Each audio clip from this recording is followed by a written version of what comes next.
అన్నదాత అన్నదాత మీ అన్నదాత చెమటోడ్చి ఆహారాన్నందించే రైతన్నా అనునిత్యం నీ కండదండగా నిలిచే నేస్తం ఎవరన్నా అన్నదాత అన్నదాత మీ అన్నదాత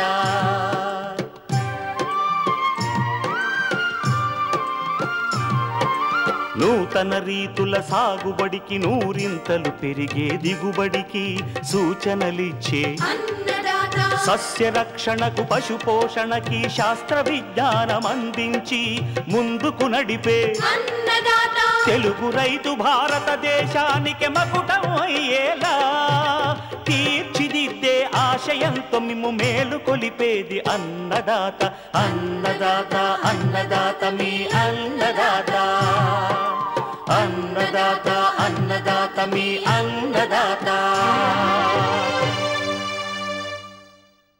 అన్నదాత ప్రేక్షకులకు నమస్కారం. ఈనాటి ముఖ్యాంశాలు: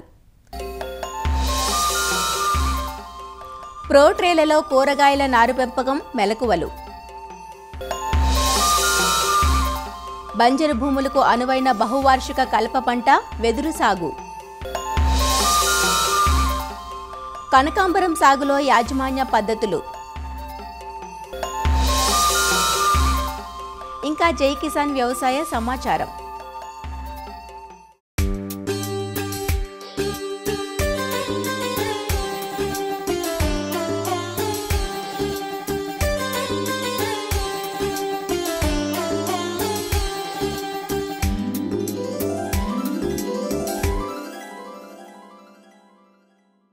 సాధారణంగా రైతులు కూరగాయ పంటల నారును చదును మళ్లలో కానీ ఎత్తుమడిలో కానీ పెంచి ప్రధాన పొలంలో నాటుతారు.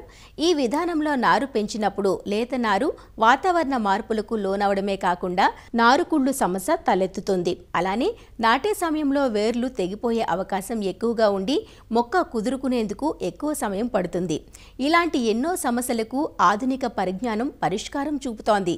అదే ప్రో ట్రేలలో నారు పెంచే విధానం. ఇటీవల ఈ విధానం ఎంతగానో ప్రాచుర్యం పొందింది. మిరప, వంగ, టొమాటో, బంతితో పాటు పుచ్చ, బీర, కాకర వంటి పలు రకాల తీగజాతి నారు మొక్కల్ని ఈ విధానంలో షేడ్ నెట్ల క్రింద పెంచడం వల్ల ఆరోగ్యకరమైన నారును పొందే అవకాశం ఉంది. రవాణాకు కూడా ఎంతో అనుకూలంగా ఉంటుంది. త్వరగా కుదురుకొని చక్కగా ఎదుగుతుంది. మరి ప్రో ట్రేలలో నారును పెంచే విధానం ఎలా ఉంటుంది, ఎలాంటి మెలకువలు పాటించాలి అన్న వివరాలను ఆచార్య ఎన్జీ రంగా వ్యవసాయ విశ్వవిద్యాలయం, శ్రీకాకుళం జిల్లా నైరా వ్యవసాయ కళాశాల విస్తరణ విభాగం అధ్యాపకులు డాక్టర్ డి చిన్నంనాయుడు నుంచి తెలుసుకుందాం.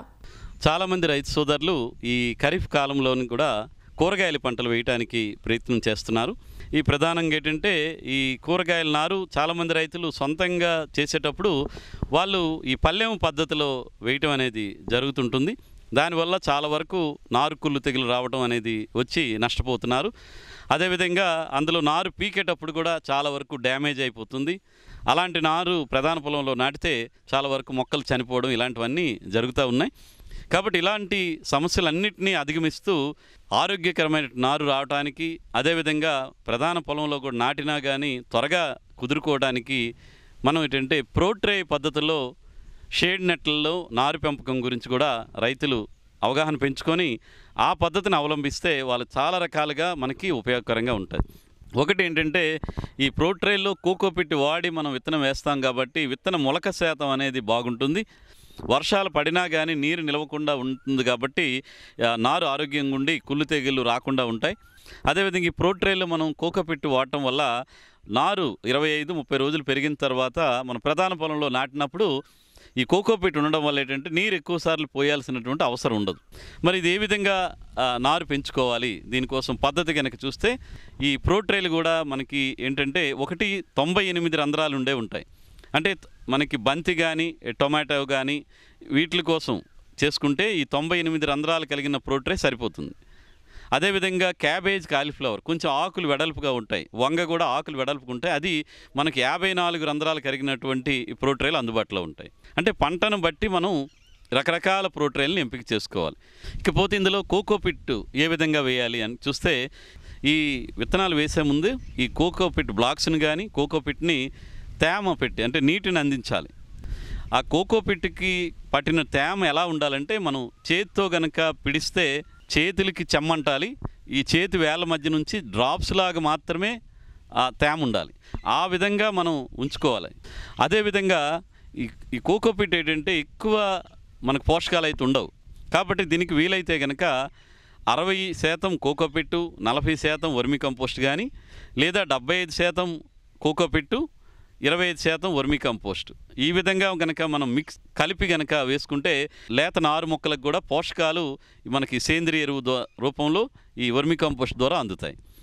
లేదు అనుకుంటే కనుక బయోఫెర్టిలైజర్స్ని కూడా మనం కలుపుకోవడానికి ఆస్కారం ఉంటుంది. ఈ బయోఫెర్టిలైజర్స్ అంటే అజోస్పైరిలం కానీ, అజిటోబ్యాక్టీరియా కానీ, లేదంటే పిఎస్పి, ఫాస్ఫరస్ సాల్బలైజింగ్ బ్యాక్టీరియా, వీటిని కూడా మనం ఏంటంటే ఒక 100 కేజీలకి 1/2 లీటర్ వరకు కూడా ఈ బయోఫెర్టిలైజర్, లిక్విడ్ బయోఫెర్టిలైజర్స్ని నీటిని అందించేటప్పుడే ఈ బయోఫెర్టిలైజర్స్ని కూడా కలుపుకుంటే ఆ విధంగా కూడా మనం నర్సరీలో పోషక యాజమాన్యానికి ఈ బయోఫెర్టిలైజర్స్, జీవన ఎరువులు కూడా మనకి అందుబాటులో ఉంటాయి. అదేవిధంగా ఈ నారు తొలి దశలో మనకి ఈ నారుకుళ్ళు తెగులు, శిలీంధ్ర తెగులు కూడా వస్తాయి. దానికోసం ఈ కోకోపిట్ తయారు చేసుకునేటప్పుడే మనం ట్రైకోడర్మా విరిడి 100 కేజీల కోకోపిట్కి మనం 25 గ్రాముల ట్రైకోడర్మా విరిడిని కలిపేసి తేమ సరిపడా ఉండేటట్టు చూసుకొని అప్పుడు మనం ట్రేల్లో నింపుకుంటాం. ఈ విధంగా మనకు 1 కిలో అంటే తేమ పట్టినటువంటి కోకోపిట్టు 1 కిలో ఒక ట్రేకి సరిపోతుంది. అన్ని రంధ్రాలు బాగా నింపుకోవాలి. నింపిన తర్వాత పైన ఇంకొక ఖాళీ ప్రోట్రైన్ పెట్టి ఒత్తితే 1/2 సెంటీమీటర్లు లోపలికి వెళ్ళేటట్టు అనచాలి. ఆ మధ్యలో మనం ఏదైతే విత్తనాలు వేస్తామో, టమాటా అవనండి, వంగ, క్యాబేజ్, కాలీఫ్లవర్ లేదా పూల మొక్కలకు సంబంధించిన ఏ విత్తనం వేయాలనుకున్నా సెంటర్లో పెట్టి మళ్ళీ దాని మీద మళ్ళీ కోకోపిట్ 1/2 సెంటీమీటర్ వేసి కొంచెం ఒత్తేయాలి. ఇలా నింపుకున్న తర్వాత ఈ ప్రోట్రేలు ఒక 10 వరుసలు వచ్చే విధంగా ఒక ట్రే మీద ఇంకొక ట్రే పెట్టి 10 వరుస వచ్చేటట్టు దొంతరగా చేసుకొని దాని చుట్టూ కూడా మనకి ఈ మామూలు పాలిథీన్ షీట్ని దాని చుట్టేయాలి. ఈ పాలిథీన్ షీట్ ఎందుకంటే ఈ కోకోపిట్లో ఉన్నటువంటి తేమ పోకుండా ఉంటుంది. అదేవిధంగా లోపల కొంచెం ఉష్ణోగ్రత కూడా పుడుతుంది. దీనివల్ల విత్తనాలు బాగా మొలకెత్తుతాయి. మనకి కొంచెం తెల్లమొన బయటకు వచ్చేటప్పుడు పైన ఉన్నటువంటి పాలిథీన్ షీట్ని తీసి అలాంటి ట్రేల్ని షేడ్ నెట్లోకి మార్చుకోవాలి. షేడ్ నెట్లో కూడా బెడ్ ఒక 15 సెంటీమీటర్ ఎత్తుండేటట్టు బెడ్స్ తయారు చేసుకోవాలి. ట్రేలు అన్నింటినీ కూడా షేడ్ నెట్లలో తయారు చేసుకున్నటువంటి బెడ్ మీద వరుసల్లో పేర్చుకోవాలి. ఈ విధంగా వరుసల్లో పేర్చిన తర్వాత మనకి వాటరింగ్ రోజ్ క్యాన్తో అవసరాన్ని బట్టి ప్రతిరోజు మార్నింగ్ ఒకసారి, సాయంత్రం ఒకసారి, మరీ ఎక్కువ నీరు అందించకూడదు. ఆ కోకోపిట్ నానినట్టు, తడిచినట్టు మనకి ఆ జేగురు రంగు కలర్ కనిపిస్తుంది. కొంచెం నల్లగా మారినట్టు కనిపిస్తే ఆ మాత్రం తేమ సరిపోతుంది. తర్వాత ఈ తెగుళ్ళు రాకుండా 10వ రోజు, అదేవిధంగా 18వ రోజు ఒకసారి ఈ కాపర్ ఆక్సీక్లోరైడ్ 3 గ్రాములు 1 లీటర్ నీటికి కలిపి మనం కనుక నీటితో పాటుగా కనుక రోజ్ క్యాన్తో అందించుకుంటే మనకి ఈ నారుకుళ్ళు తెగులు అనేది చాలా వరకు తగ్గిపోతుంది. అదేవిధంగా ఈ పోషక యాజమాన్యంలో భాగంగా ఏంటంటే మనకి 12వ రోజు, అదేవిధంగా 20వ రోజు 319 లేదా 13,045 వంటి నీటిలో కరిగేటువంటి ఎరువుల్ని 5 గ్రాములు 1 లీటర్ నీటికి కలిపి మనం 2 దఫాలకి కనుక పిచికారీ చేసుకుంటే ఆ విధంగా పోషక యాజమాన్యం అనేది చాలా వరకు జరిగి నారు ఆరోగ్యంగా పెరుగుతుంది. ఒకవేళ ఎక్కడైనా రసం పీల్చే పురుగులు కానీ ఏవైనా కనిపిస్తే వేప సంబంధిత మందు, వేప నూనె అయితే కనుక 5 మిల్లీలీటర్లు 1 లీటర్ నీటికి చొప్పున 1-2 సార్లు కనుక పిచికారీ చేసుకుంటే చాలా వరకు ఈ నర్సరీలో ఎలాంటి పురుగులు తెగుళ్ళు ఆశించకుండా ఉంటాయి. ఈ విధంగా మనకు చేసుకుంటూ పోతే 25 నుంచి 30 రోజులు అయ్యేసరికల్లా నారు ఆరోగ్యంగా పెరుగుతుంది. నారు ఆరోగ్యంగా పెరిగినప్పుడు మనకి ఎప్పుడైతే అవసరం వస్తుందో నారు తీయాలనుకుంటే ఒక పూట నీటిని ఆపేస్తాం, చివరిగా నీరు పోయకూడదు. అలా చేసినప్పుడు మీరు కనుక నారు మొక్క తోలక పైన కాండం పట్టుకొని కనుక పైకి తీస్తే మీకు మొక్కతో పాటు తెల్లని వేరు వ్యవస్థ కనిపిస్తుంది. కోకోపిట్ అంతా కూడా వేరు వ్యవస్థకు అతుక్కుని ఒక బాల్ లాగా మనకి బయటికి కనిపిస్తుంది. అలాంటి మొక్కలను తీసి మనం ప్రధాన పొలంలో నాటుకుంటే మొక్క ఆరోగ్యంగా పెరగడానికి ఆస్కారం ఉంటుంది. మరి రైతు సోదరులు ఈ ప్రోట్రే పద్ధతి నర్సరీ మీద అవగాహన పెంచుకొని ఈ పద్ధతిని అవలంబించాల్సిందిగా కోరుతున్నాను.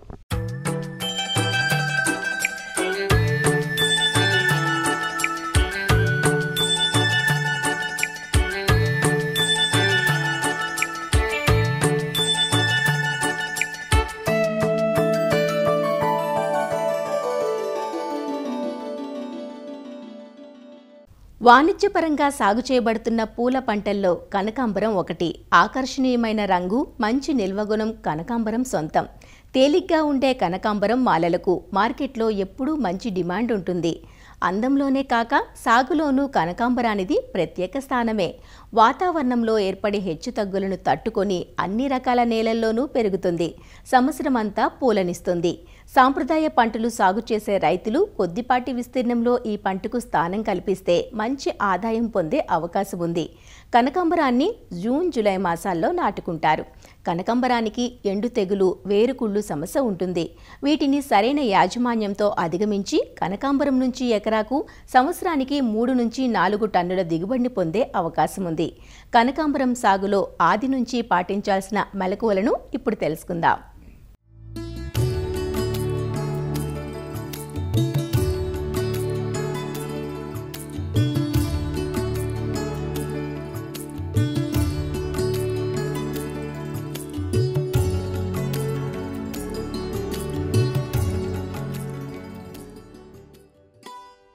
కనకాంబరం బహువార్షిక మొక్క. ఒకసారి నాటితే 3 ఏళ్ల వరకు పూల దిగుబడిని పొందవచ్చు.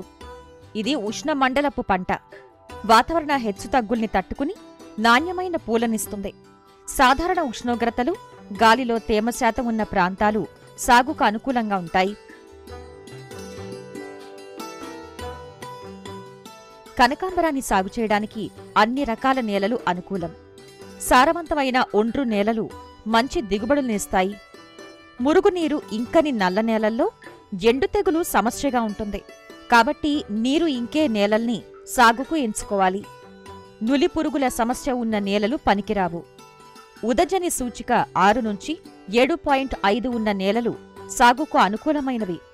కనకాంబరంలో హైబ్రిడ్ రకాలైన మధుమాడి, పళని రకాలను రైతులు సాగు చేస్తున్నారు.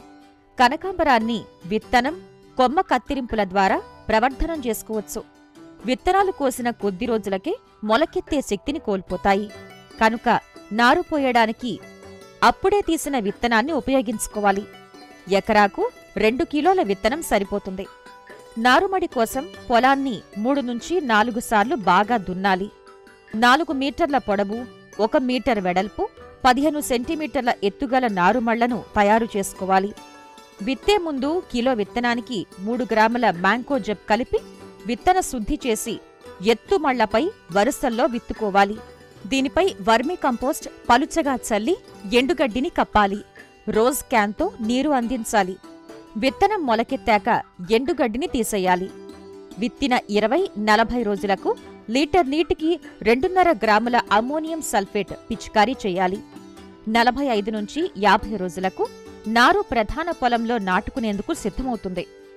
ఇటీవలి కాలంలో సురక్షిత వాతావరణంలో ప్రోట్రేలలో నారును పెంచి నాటే విధానం ఆదరణ పొందుతోంది. ప్రధాన పొలాన్ని 3 నుంచి 4 సార్లు దున్ని బాగా దుక్కి చెయ్యాలి. ఎకరాకు 10 టన్నుల పశువుల ఎరువుతో పాటు 30 కిలోల యూరియా, 100 కిలోల సింగిల్ సూపర్ ఫాస్ఫేట్, 25 కిలోల మ్యూరేట్ ఆఫ్ పొటాష్ ఎరువులను ఆఖరి దుక్కిలో వేసి కలియదున్నాలి. నారు మొక్కలను లీటర్ నీటికి 2 గ్రాములు బెనోమిల్ లేదా 1 గ్రాము కార్బండిజం కలిపిన ద్రావణంలో ముంచి నాటుకున్నట్లయితే భూమి ద్వారా వ్యాప్తి చెందే తెగుళ్ల నుంచి పైరును కాపాడుకోవచ్చు. వరుసల మధ్య 60 సెంటీమీటర్లు, వరుసల్లో మొక్కల మధ్య 30 సెంటీమీటర్ల ఎడంతో నాటుకుని నీటి తడిని ఇవ్వాలి. నాటిన 30 రోజుల తర్వాత కూలీలతో అంతర కృషి చేసుకోవాలి.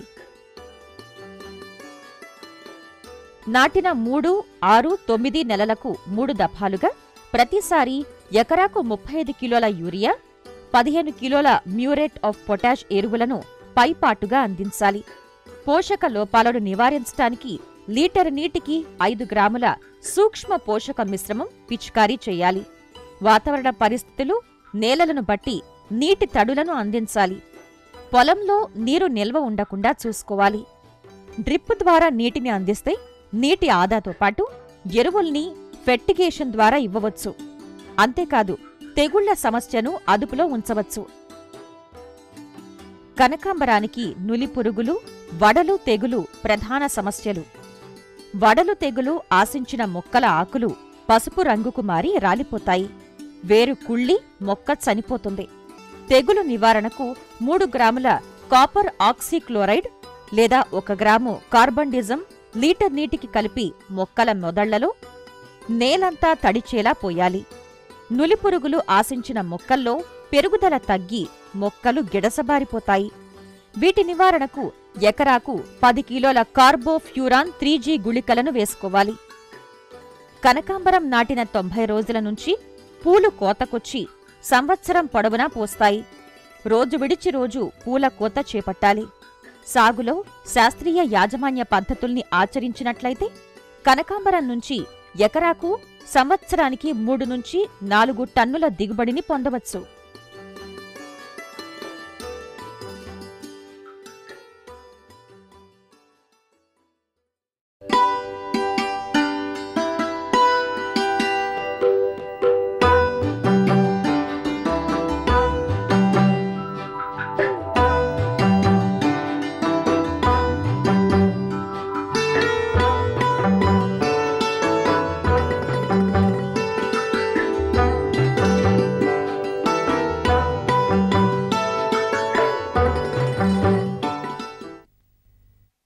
కలప పంటల వ్యవసాయం కొత్త పుంతలు తొక్కుతోంది.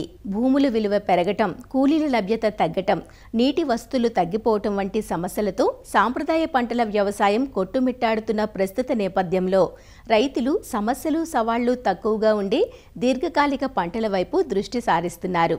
వీటిని ప్రారంభించేందుకు ప్రాథమిక పెట్టుబడి ఎక్కువైనా ఆనక నిర్వహణ వ్యయం అంతగా లేకపోవటం, రిస్కు లేకుండా నిశ్చింతగా ఉండవచ్చుననే ఉద్దేశంతో టేకు, శ్రీగంధం, మహాగని వంటి మార్కెట్ గిరాకీ అధికంగా ఉండే కలప పంటలకు మొగ్గు చూపుతున్నారు. అయితే ఈ మధ్యన కేంద్ర రాష్ట్ర ప్రభుత్వాలు నేషనల్ బ్యాంబో మిషన్ పేరిట వెదురు సాగును ప్రోత్సహిస్తుండటంతో రైతులు ఈ పంట వైపు దృష్టి సారిస్తున్నారు. ప్రపంచంలో వెదురును ప్రధానంగా ఉత్పత్తి చేసే దేశాల్లో మన దేశం చైనా తర్వాత 2వ స్థానంలో ఉంది. అస్సాం రాష్ట్రంలో వెదురును అధిక విస్తీర్ణంలో సాగు చేస్తున్నారు. వెదురు వల్ల 1000 ఉపయోగాలు ఉండడంతో పచ్చబంగారంగా వెదురు వ్యవహారంలో ఉంది. ఖాళీగా ఉన్న బీడు, పంజరు భూములను కూడా వెదురు పంటతో సాగు భూమిగా మార్చుకోవచ్చు. వెదురు వేసిన రైతులకు 4 సంవత్సరాల నుంచి దిగుబడి రావటం చూస్తున్నాం.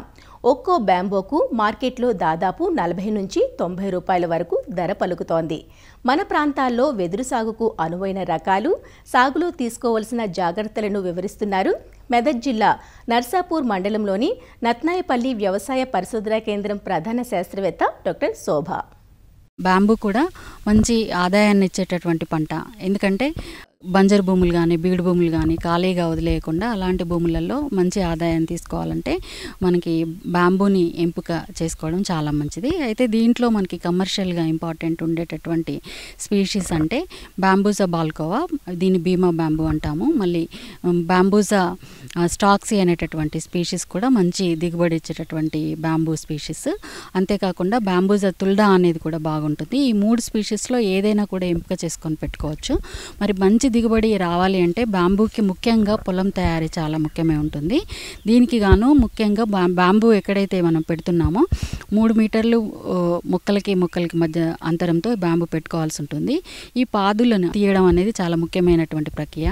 ప్రతి మొక్కకి గుంతలు తీయడానికి 1 మీటర్ లోతు, 1 మీటర్ పొడవు, 1 మీటర్ వెడల్పుతో గుంతలు తీసుకొని వాటిలో లిటర్ మెటీరియల్ అంటే గ్రీన్ లీఫ్ మెటీరియల్ నింపుకొని ఉన్నాము. అంతేకాకుండా ఒక్కొక్క గుంతకి కనీసం 4 నుంచి 5 తట్టల వరకు పేడ వేసుకోవాల్సి ఉంటుంది. దీన్ని మట్టితో మొత్తం నింపుకొని మొక్కల్ని పెట్టుకున్న తర్వాత ప్రతి మొక్కకి ఒక జానెడు దూరంలో కొంత క్వాంటిటీ DAP కనుక వేసుకున్నట్లయితే మొక్కలు ఏపుగా పెరగడానికి మనకి ఉపయోగపడుతుంది. అంతేకాకుండా 15 రోజుల అంతరంతో మేము 1919 కూడా స్ప్రే చేయడం జరిగింది. దీనివల్ల మనకి మొక్కలు ఏపుగా పెరగడం ఇక్కడ మనం గమనిస్తూ ఉన్నాము. బ్యాంబూ సుమారుగా 4-5 సంవత్సరాలలో మనకి ఆదాయాన్ని ఇవ్వడం జరుగుతుంది. ఒక్కొక్క మొక్క ఒక సంవత్సరంలో మనకి కనీసం ఒక 10 నుంచి 16 పిలకలు అనేది ఒక మొక్కలో మనం గమనించడం జరిగింది. పిలకల బేసిస్లో అంటే కర్రల బేసిస్లో కూడా అమ్ముకోవచ్చు. అంటే ఒక్కొక్క కర్రకి 40 నుంచి 90 రూపాయల వరకు కూడా పలుకుతుంది. అదే టన్ను బేసిస్ కూడా అమ్ముకోవచ్చు. 2000 2,000 నుంచి 2,500 ఒక టన్నుకి మనం ఆదాయం తీసుకోవడానికి ఆస్కారం ఉంటుంది. ఒక ఎకరానికి కనీసం 4-5 సంవత్సరాల తర్వాత నుంచి కనీసం ఒక ఎకరంలో 60,000 నుంచి 90,000 వరకు కూడా ఆదాయాన్ని తీసుకోవడానికి నికర ఆదాయం వస్తుంది. కాబట్టి బాంబూని ఎంపిక చేసుకోవడం చాలా మంచి విధానం.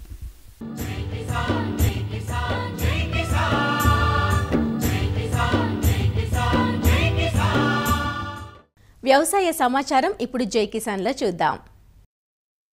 సాగునీటిని అందించాల్సిన కాలువలు నిరుపయోగంగా మారడంతో పంటలు పండించుకునే పరిస్థితి లేదంటూ నెల్లూరు జిల్లా రాళ్లపాడు ప్రాజెక్టు పరిధిలోని రైతులు ఆందోళన చెందుతున్నారు.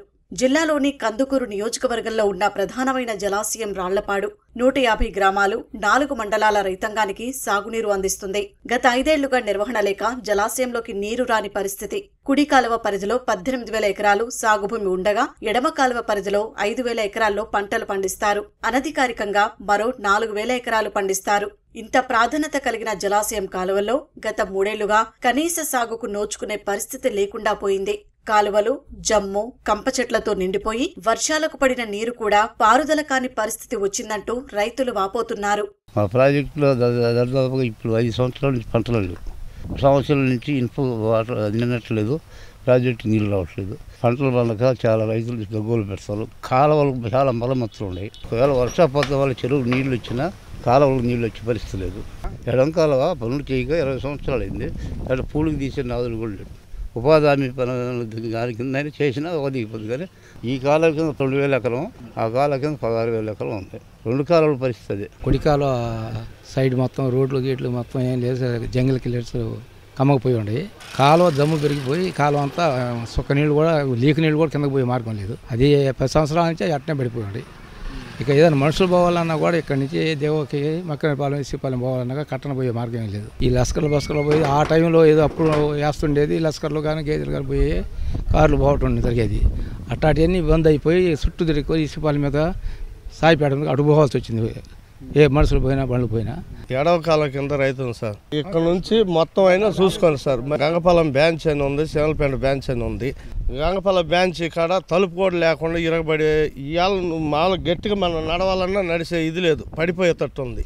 అది మేము ఏందని అడిగితే ఈడ నుంచి నందలపూర్ చెరువుకి మామూలుగా ఈడ నుంచి కాలువ తవ్వాల ఈ గ్రాంట్ అయింది, దాంట్లో పెట్టినప్పుడే ఇదవుద్ది అని అంటూ ఆపేసిండ్రు. ఇవాళ దాన్ని పట్టించుకున్నాడు లేడు.